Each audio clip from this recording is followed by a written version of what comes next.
CRM analytics versus customer experience platforms.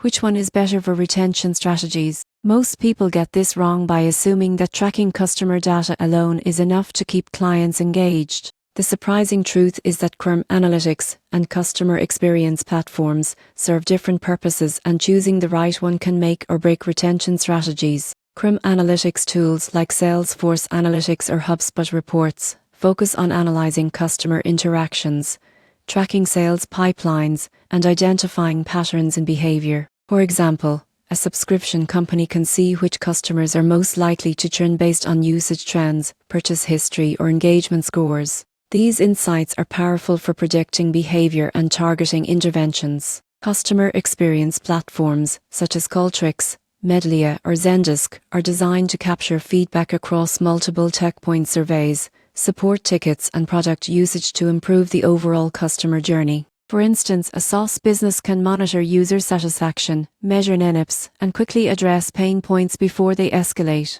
The key difference is insight versus action. CRM analytics reveals patterns and predicts behavior, while customer experience platforms provide actionable feedback to improve engagement. Many companies combine both, use CRM analytics to identify at-risk customers and experience platforms to address issues proactively. The takeaway is simple: if your goal is understanding customer behavior and predicting retention trends, CRM analytics is the better choice. If your goal is actively improving the customer journey and addressing pain points, customer experience platforms excel. The surprising truth is that combining both creates a powerful retention strategy. Data-driven insights guide action, helping businesses keep customers happy, loyal, and engaged over the long term.